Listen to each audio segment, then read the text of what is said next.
Sophocles, Oedipus the King. In the following presentation, we will observe a concise historical overview of Sophocles, the writer, playwright. We will emphasize, of course, his dramatic piece, Oedipus the King. And towards the end, we will take a look at an analytical perspective of the drama. Sophocles, of course, was a tragic playwright, amongst the most popular and successful of the tragic playwrights. He wrote in 5th century Athens, and 5th century Athens is considered by many to be what's called the Golden Age. It's an era in which the Parthenon was created, and you had these incredible sculptures as a time period of literature and artistic display. Pericles, who was the ruler at the time, he was certainly, he celebrated this type of artistry. So Sophocles certainly proliferated and thrived during this time period. He wrote approximately 120 plays. He was the winner of numerous playwright competitions and was also notably and considerably active in public service. So his dramatic piece, Oedipus the King, is one of 3 of what are called the Theban Plays. Now, the Theban Plays are named in that manner because of its location, the city of Thebes. Now, chronologically, they don't necessarily sequence themselves in accordance with the time in which they were written. For example, the first of the plays, Antigone, is actually the last in the eventful chronology of the 3 plays. Oedipus the King, rather, which was the second to be written, is actually the first, and Oedipus of Colonus, the last, is actually the last of his plays. But chronologically, the order is as you see there on the slide: Oedipus the King, Oedipus of Colonus, and Antigone. So Oedipus the King applies what many of the Greek tragic playwrights applied as well. Sophocles wasn't the only one, but undoubtedly, Sophocles' use of dramatic irony is not only highly evident, but it's incredibly clever, the way he uses it in a manner in which he has the audience participating amidst the actions of the play. And this will become evident as we're going through Oedipus the King. So let's begin. And in order to apply, this tool of dramatic irony, let's understand it a little bit. Dramatic irony is basically when an audience, a viewer, a listener, is aware of certain instances, has a consciousness, has an awareness of details that the protagonist of the play does not have. So as the action of the play is developing, we are aware of certain things, in a considerable ironic manner, that heightens the essence of the actions of the play, of the drama. So in order to understand dramatic irony in Sophocles' Oedipus the King, there's a little bit of a backdrop story, and it's mentioned ever so, it's mentioned very lightly in the actual drama, but during the time, most audience members had an awareness of this backstory. So let's take a look at that backstory briefly. Laius, King of Thebes, is ultimately known as the father of Oedipus. Mother of Oedipus is Jocasta. Now, Laius, King of Thebes, he abducted a gentleman by the name of Chrysippus as a bastard son of Pelops, king of Pisa.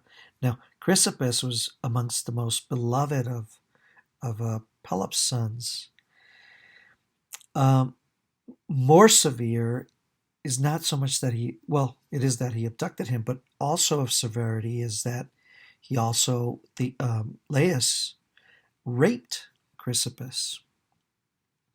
Now that this action of the abduction and the raping of Chrysippus certainly didn't fare well with the gods, and the gods ultimately cursed Laius, basically telling him that not only he, but his entire family line would be cursed.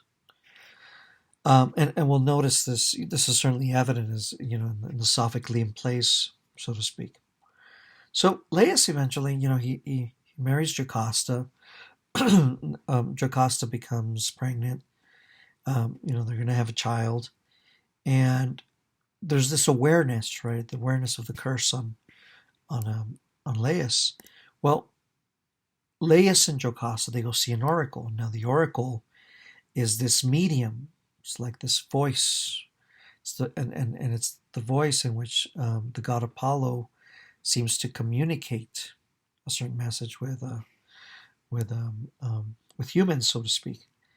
Well, when they go visit the oracle, at the temple of Apollo, the oracle reveals to Laius and Jocasta that if they were to have a son, or if their son is going to murder the father and marry his mother. So this positions Laius and Jocasta in quite a worrisome position. And, one of the questions that audience members have, do they have a choice? Can they overcome this curse of the gods? Well, they ultimately conclude, and with a great sense of, sinking heart, so to speak, Jocasta more than Laius probably, they conclude they have to sacrifice the child. Now, they don't want to do it. Jocasta, at least, proposes to Laius that she doesn't want to do it by her own hands. So they propose that they go leave the child out in the wild in what's known as Mount Cathiron. It's a location between what's known as Thebes, the city-state of Thebes, and Corinth. So they tie the baby's ankles with a leather strap, and one of Laius' servants sets about to go leave the child out in the wild. The expectation is that wolves are going to come by and, devour the child, so to speak. But as this servant of Laius goes about, leaving the child there, a servant comes about.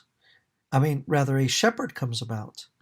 And so the servant, and there's speculation about whether the servant leaves the child there and then the shepherd discovers the child, or that the servant gives the child over to the shepherd. And the point is that both are present when this takes place, right? So the servant, is conscious of his giving of the child to the shepherd. I imagine that the servant's unaware about, the prophecy of the oracle, so to speak. Well, the shepherd takes the child, and of course the shepherd doesn't have, in a sense of humble manner, doesn't have the means to take care of this child, Oedipus.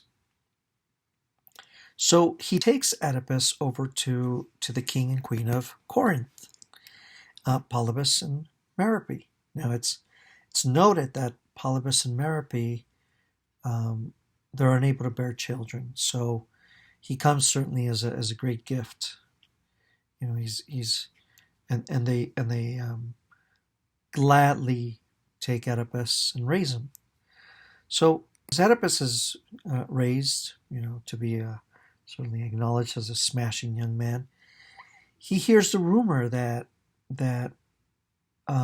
Polybus and Merope are not his parents. And of course, this certainly confuses Oedipus, and Oedipus goes over to the oracle. And, Oedipus wants to know if this is true. If Polybus and Merope are indeed not his parents.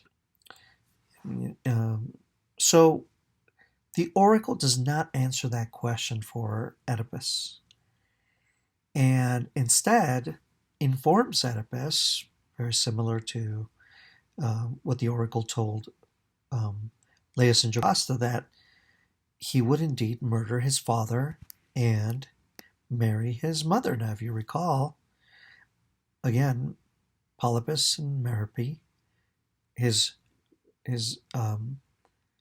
parents in the sense of raising him, are not his biological parents. But Oedipus doesn't know this. He's unaware. You already see the essence of dramatic irony applying itself. So Oedipus undertakes it to himself and to not go through this process. And he makes a sincere effort to avoid Corinth. I'm sure it affects him, right?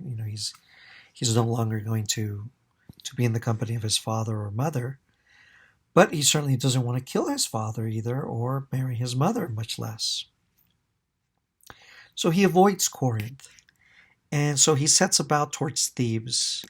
And there, at a crossroads where three roads meet, a chariot comes about, and in the process of his confrontation with the chariot, some sort of skirmish takes, some sort of confrontation takes a hold, and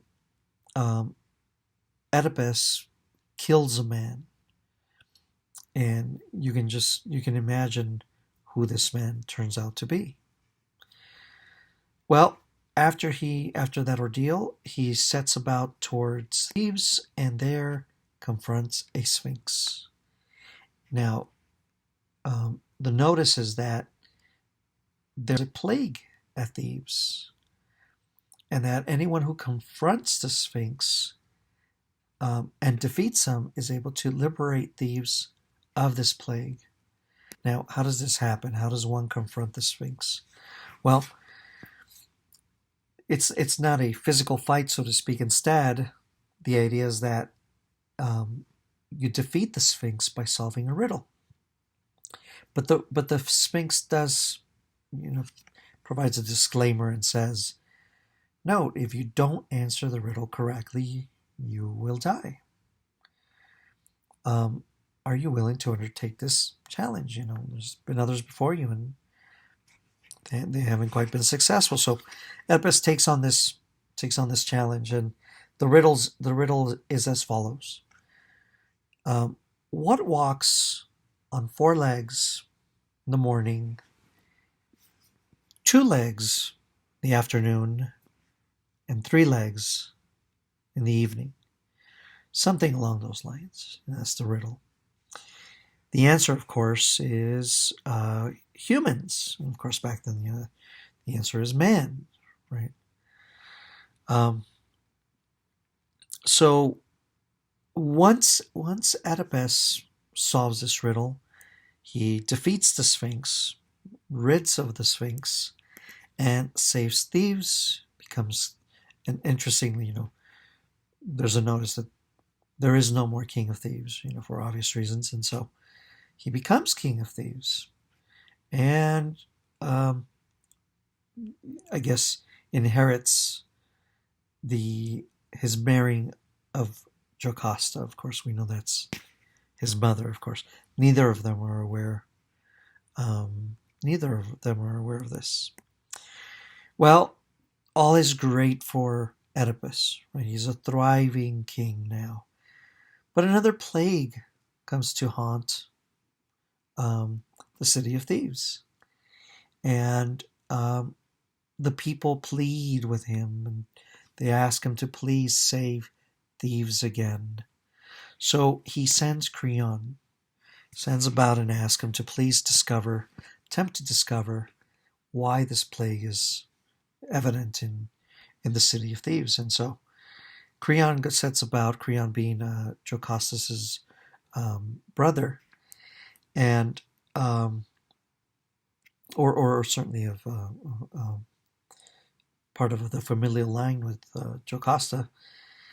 And he returns and he informs Oedipus that the plague is evident because the gods are unhappy that the murderer of Laius is still at large. Again, you see the essence of dramatic irony coming about, right? You know, the murderer is none other than the king himself, Oedipus. Well, Oedipus, upon listening to this, he becomes impassioned and says he's going to investigate and seek justice. And you know, in an ironic tone, he curses this murderer of Laius, unknowingly cursing himself. And he notes that he's going to resolve this issue, or he's going to not stop and certainly bring about justice as if he was his father. You see again, you see the brilliance of Sophocles applying this essence of dramatic irony, so to speak. So, you know, upon hearing that this is the case, he sets about to consult the prophet Tiresias. Now, this prophet he's a character that's used by other playwrights, and it's a very famous prophet in tragic, or at least in Greek literature, so to speak. And Tiresias is a blind man, but he's nevertheless an undoubted, very wise prophet, so to speak. And so Oedipus asks of Tiresias, says, "Look, help me find this killer. Where can I find this killer?" And Tiresias refuses to answer. Right? You know, he's trying to understand why the city of Thebes, you know, why the people haven't brought about this killer if this this plague is cursing the city. So Tiresias refuses to speak. And Tiresias refuses to speak, not that he doesn't want to help rid the city of the plague, but he knows the news, and he knows the truth, and he knows it's a terrible news, and undoubtedly that, you know, it's too difficult for Oedipus to bear such news. So, you know, upon Tiresias being silent, Oedipus becomes aggravated, and he sets about an argument with Tiresias, and he begins cursing and insulting Tiresias. So this I guess provokes Tiresias, and ultimately Tiresias, you know, he sets about and he lets him have it, and he says, you know, "You with your precious eyes, you're blind to the corruption of your life." And then he also points out, and at this point, you know, Oedipus is going to kind of be slightly confused by this by this message in an abstract manner. And he says, "Of the children inmates of his home, he shall be proved the brother and the sire of her who bare him son and husband both, co-partner and assassin of his sire." The message here, of course, is that Oedipus is both the father and brother to his children that he ultimately bore with his mother, Jocasta, and of his relationship with Jocasta, that he's not only her husband, but he's also her son. I mean, goodness gracious, right? Well, as Oedipus intakes this information, he accuses Creon of pairing up with Tiresias, and that the intention is, of course, the throne. It's a political reason. You know, you're trying to slam me because you want my crown. And so now a new argument sits about with Creon, and is, interestingly, Jocasta's listening. and she doesn't want her husband to be arguing with her family, with Creon. And she says, "Look, hey, stop fighting. That's enough. It's silly to believe this blind prophet. I once too had a prophecy towards me, and uh, you know, coincidentally, Jocasta sets about to tell the whole story, of a child who was going to kill, her husband, and that she was going to marry this individual. So Jocasta goes about and tells the whole story of what the oracle told him. Well, Oedipus is listening to Jocasta's message, and so it kind of holds him back, and he's, it's pretty eerie what he's listening to, right? So he's not at peace, right? He's not at peace, and so he wants to set about more information. So he sets out to seek the lone survivor of, um, that ordeal with the chariot, when he kills Laius. Well, as they're waiting for the survivor, a messenger from Corinth appears, and he sets out the news and informs Oedipus that his father, King Polybus, his pseudo father, right, King Polybus, is dead, and that he's to inherit his throne. Oedipus is to be king, and so one thinks, "Oh, great! You're innocent saved." But Oedipus denies this offering, to the shock of the messenger and to others, so to speak. And so he denies it because Oedipus tells himself that his mother, Merope, is still alive. And so if he sets foot in Corinth, even though his father's dead and he's not to be labeled a murderer, there still might be some trouble there, right? It might be dangerous.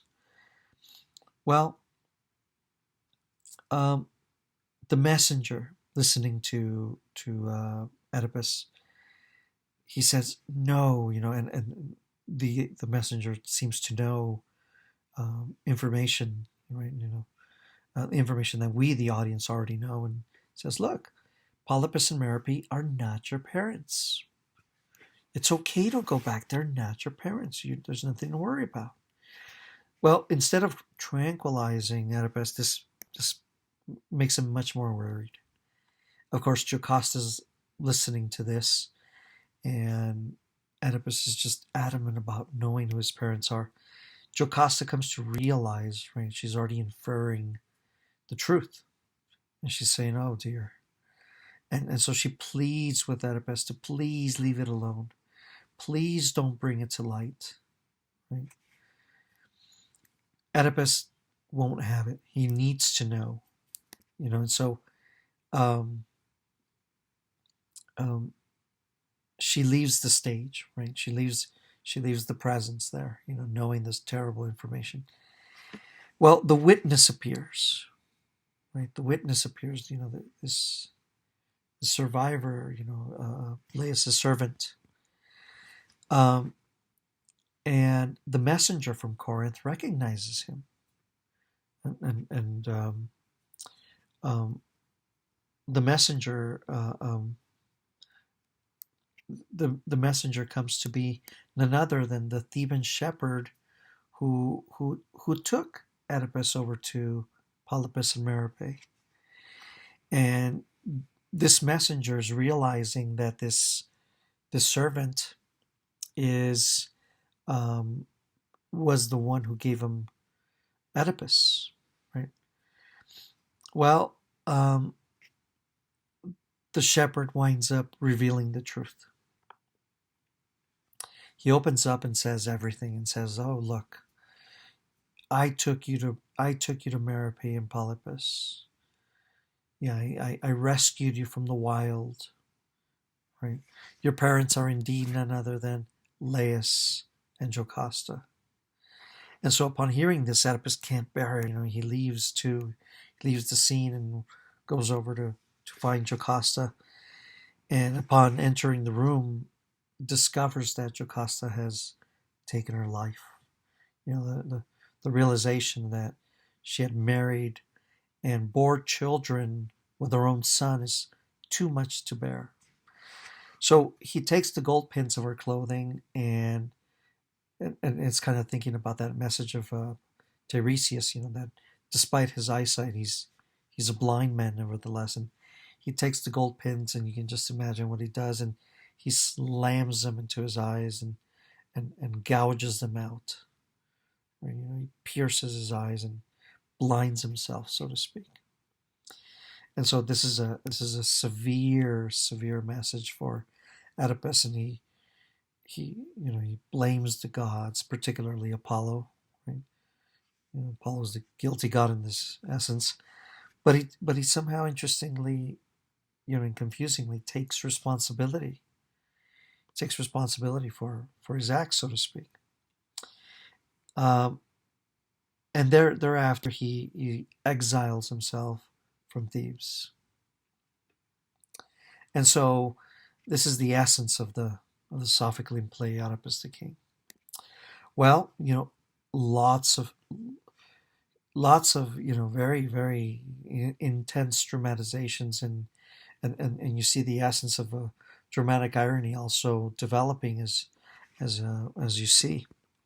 Well, this brings us to an observation of Oedipus as a tragic hero, and some things to consider with him are, a tragic hero, somebody, you certainly have the word hero in the mix. You certainly have the word hero, right? And so he's a credible figure. Oedipus is, right.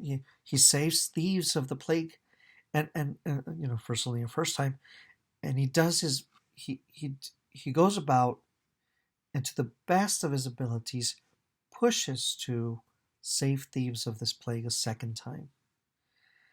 So what's the flaw in Oedipus? What flaws does he have then that make him a tragic hero? Obviously, we know the details, but why is it that the gods can't um, redeem, this character? He's not, you know, um, he's not of. We're not questioning his integrity or his credibility, right? So, if we ask, is he indeed guilty of murdering his father? Well, certainly not consciously, and you'd have to imagine that in his confrontation with Laius and the accompanying soldiers there, um, it's an act of self-defense. Well, he must be a tyrannical figure, right? After all, he severely criticized Tiresias and Creon. But again, what is he attempting to do in the process? Thebes has a plague, and so he wants to know information um, because he wants to free Thebes of the plague. He's not wanting it for pride's sake. He wants to truly save the city of the plague. And that's quite heroic, right? So if you consider um, what Oedipus is attempting to do, then then then we have to ask ourselves, his sense of his acts of free will, right? His will to free Thebes of the plague and act justly, to kill the Sphinx and act honorably, right? To leave Corinth so that he doesn't enact and go through with this cursed, you know, um, the terrible curse of the gods, right? So his willing actions are indeed heroic, honorable, but it seems to be all in vain. So is Sophocles trying to tell us that regardless of our will and our acts, we're all victims to fate? What the gods have already deemed written for us?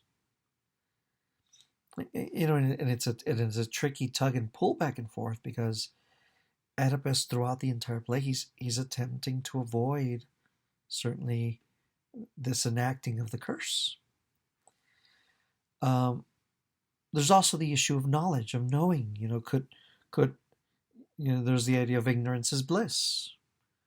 He could have also just turned a blind eye and maybe returned to Corinth, maybe ruled.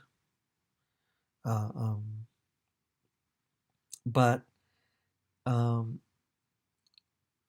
message there goes too. Any attempts, your sense of knowing is limited. You have limitations upon your knowledge, right? And so this quest for knowledge is ultimately futile, and there's an in vain type of purpose, so to speak. Right? Anything you do to attempt to know is futile. You'll never get there.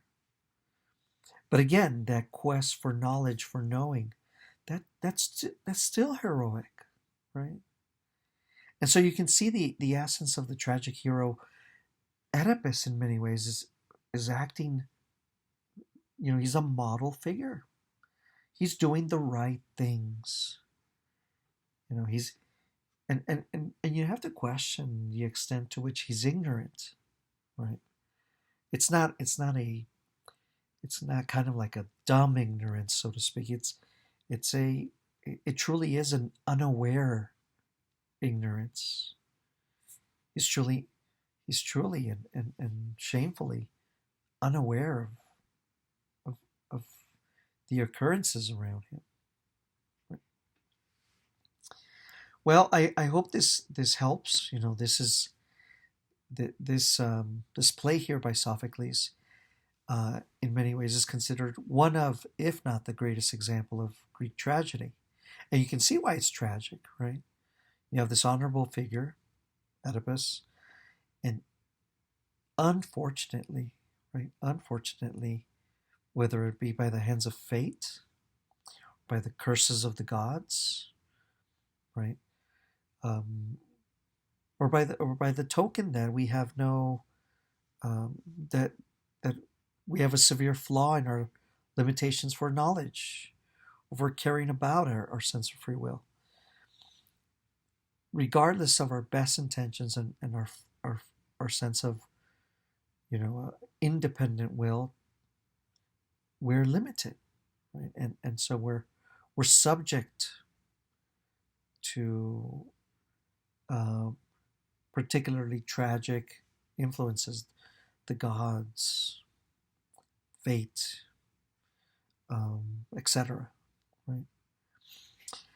I hope this helps you, and you can see the intensity of this brilliant Sophoclean play. Thank you for listening.